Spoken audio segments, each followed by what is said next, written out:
میں نے اپنی بہت سی فرینڈس کو دیکھا ہے کہ وہ یا بچے بھی ہمارے جو نوجوان ہیں وہ نئی نئی چیزیں ایکسپلور کرنا چاہتے ہیں. ہم کبھی لوگوں کو ملتے تو بہت کم ہیں، جو کہ میں بہت زیادہ پروموٹر ہوں صحبت کا، مگر لوگوں کو آسانی لگتی ہے کہ ہم سوشل میڈیا پہ لوگوں کو سن لیں، دیکھ لیں، بات کر لیں، کامنٹ کر دیں. تو میں بہت مرتبہ دیکھتی ہوں کہ پہلے ایک کسی کو، بھلے وہ دین کا حوالہ ہو، بھلے کوئی کسی قسم کا موٹیویشنل اسپیکر ہو، بھلے کسی کا بک ریویو ہو، پہلے ہم کسی ایک سننے والے کے پیچھے لگ جاتے ہیں، پھر وہ پٹ آف ہو جاتے ہیں، پھر دوسرے کے پیچھے لگ جاتے ہیں، اور ایونچولی کچھ عرصے کے بعد، کچھ سالوں کے بعد ہمیں یہ لگتا ہے کہ ان میں سے تو کوئی بھی صحیح نہیں ہے.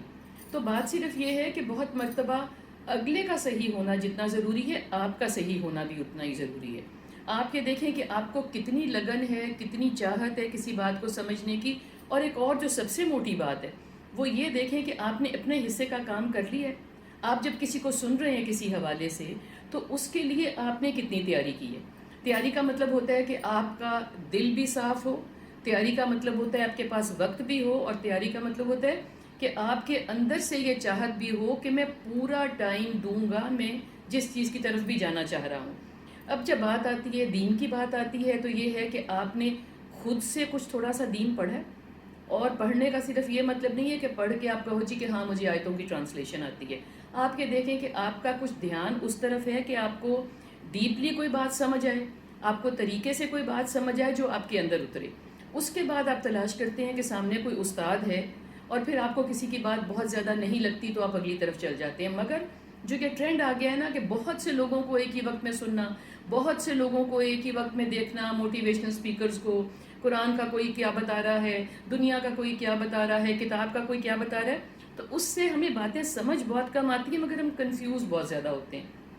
پھر آپ کہیں گے جی اب اتنا وقت تو نہیں ہے کہ توڑ تک پہلے ایک کو دیکھیں پھر دوسرے کے پیچھے جائیں. بات وقت نہ وقت کی نہیں ہے. بات یہ ہے کہ تھوڑی سی چھان بین کر کے جب اپنے اوپر لگایا ہوا وقت ہمارا ہوتا ہے نا بہت زیادہ، تو ہمیں دو چار لفظ، دو چار جملے، دو چار آڈیوز، ویڈیوز سننے کے اس سے پہلے ہی سمجھ میں آ جاتا ہے کہ آیا وہ استاد، وہ اسپیکر، وہ ٹرانسلیٹر، وہ مفسر، وہ کوئی بھی بات کرنے والا جو بھی طریقے کی چیز ہم سمجھنا چاہ رہے ہیں، بھلے وہ تصوف ہے، بھلے وہ قرآن ہے، بھلے وہ کوئی دنیا کی کوئی انجینئرنگ ہے، فرض کریں ڈاکٹری کے حوالے سے کوئی چیز ہے آپ جو سمجھنا چاہ رہے ہیں، اگر آپ نے اپنے تئیں کوئی ریسرچ کی ہوئی ہوگی نا، تو آپ کو فوراً سمجھ آ جائے گا نہیں ہی از ناٹ فار می. میں ان کے پاس نہیں بیٹھنا چاہتا، میں ان کی بات نہیں سننا چاہتا، میں فردر ان کی چیزوں کو، ان کی آڈیوز ویڈیوز کو نہیں ایکسپلور کروں گا، میں کسی اور کو دیکھوں گا. تو سفر یہاں سے شروع کرنا ہے کہ پہلے اپنے حصے کا کام کریں، اور پھر